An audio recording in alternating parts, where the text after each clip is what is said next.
Want to fire your builder? Here's what you need to know. I pray that none of you ever get to the point where you need to do this. The first thing you need to know, this is a lose-lose situation for both you and your builder. No one wins here. Both parties lose. Both of you will lose time and money, and sometimes lots of both. There's really no way around it. With that said, here's some helpful advice to help you navigate these dangerous waters.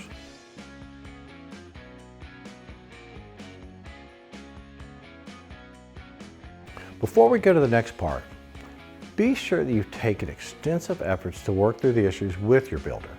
If you haven't already watched it, please see our video, Struggling with Your Builder, Here's How to Get Back on Track. Take things slow.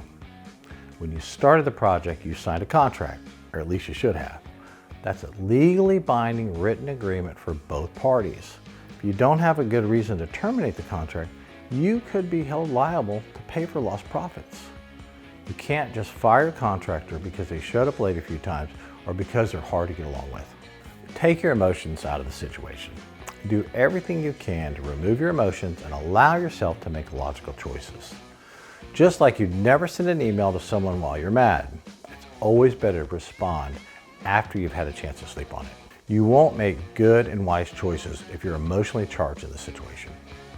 Consult with your attorney and have them review your contract. They will be able to guide you through your best options, which are mainly based on the terms of the contract. They will also know the state regulations covering exactly how the process works. Your state may require you to give them a chance to fix the work or even other items needed to happen in the process. And do exactly what your attorney tells you to do. Follow their instructions to the T. This will be especially important if you end up going to court. Do everything you can to stay out of court. Court is time-consuming and very expensive. It will suck months and maybe years out of your life. A wise saying I like to refer to in this case is, when you're on your way to court with your adversary, settle your differences quickly. Otherwise, your accuser may hand you over to the judge, who will hand you over to an officer, and you will be thrown into prison.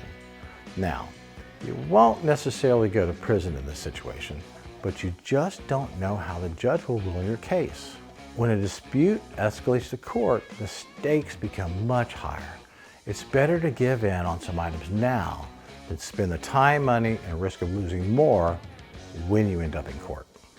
Lastly, make sure all the bills the builder said are actually paid.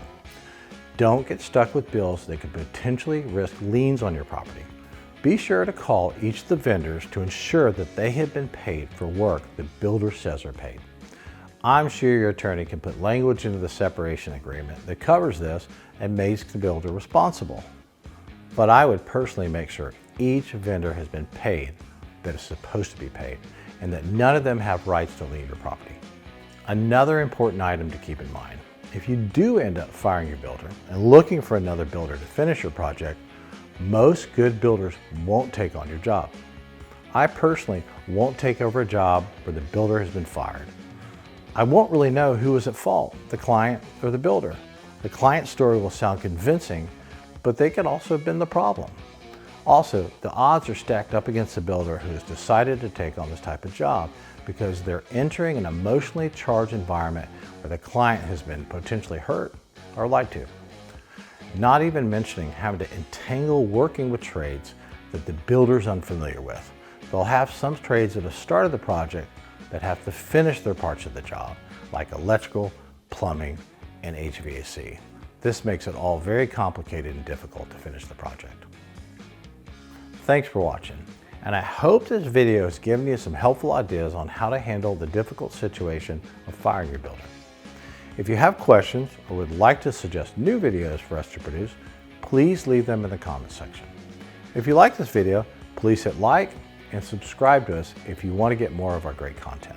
Lastly, if you're interested in building a custom luxury home in Houston and you're not asking me to take on a job that you fired your builder, please reach out to us through our website at aspirefinehomes.com.